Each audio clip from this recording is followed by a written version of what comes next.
I justified working for the man teaching by saying I had to get a new tattoo every year. Do you need help with the last page? Did you finish it? My parents got Calvert homeschool, first, second, and third grade for myself, my brother, and my sister. And after that, they didn't have any money to buy the next year. And then eventually, years later, when I was 10 or 11, the social services finally caught up with us and made us go to school. Well, like many young people, I wasn't very interested in school. And since I didn't grow up going to school, I didn't really understand how school worked. Like, I didn't understand that I could go and advocate for myself. And I didn't realize I had any power at all. But if you want to go and influence their decision, then you can go, you can say, I want you to make this. By the time I was 16, I decided that I was going to move out. My dad said that if I cooperated with their rules for the last 6 months of my 16th year, then they would give me permission to move out when I was 17. So I did cooperate, and then for my birthday, that's what I got. I got to go move out. Until I moved here when I was 22, I moved every year at least one time a year. So it was really strange choosing to be in the same place for so long. And how I dealt with that is I decided it's really great having summers off and learning all the time, and what possible job could I do doing that. And then literally it was ridiculous. I was just driving my car down the road and saw this billboard that said, be a teacher. I'm like, what? A great idea. And so I enrolled in teacher school. I wanted to help not just people, but specifically young people, specifically teenagers. From having a lot of trouble as a teenager, trying to figure things out and trying to find adults I could trust who would just help me. And knowing the importance of that for young people who are just not taught at a young age. There are adults who can be trusted. It's just really important.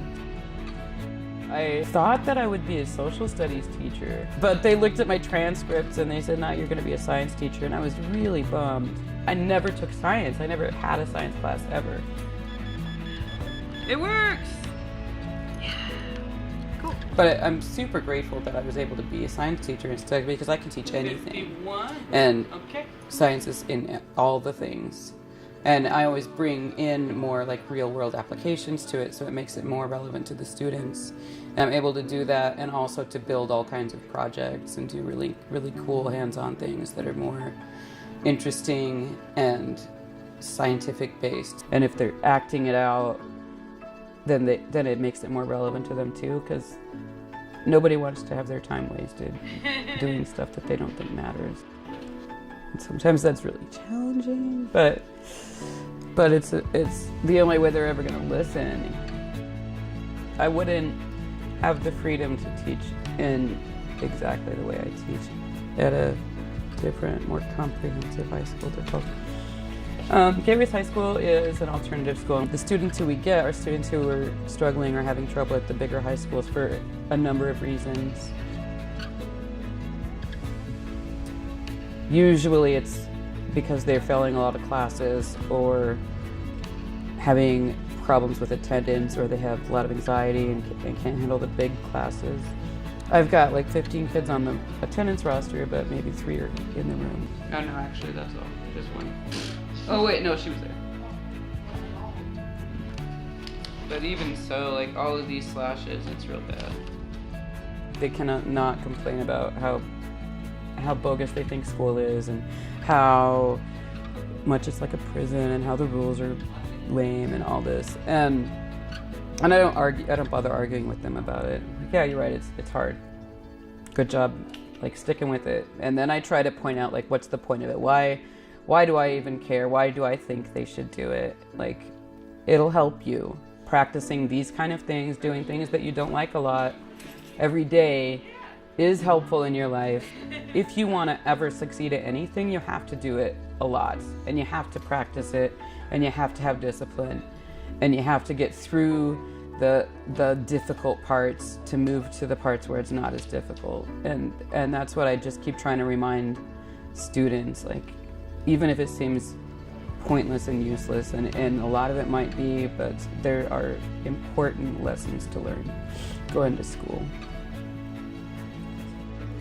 I get really, really pleased when I see students after they've graduated and they come back and I can see that they figured out how to be a grown-up. I mean, whether they go on to college or not, it doesn't matter. But like, if I just see them and they look happy and they figured out how to navigate the world in a successful way to them. I don't take credit for it, but I feel good, like if I feel like I helped a little, which is nice. They can do great things.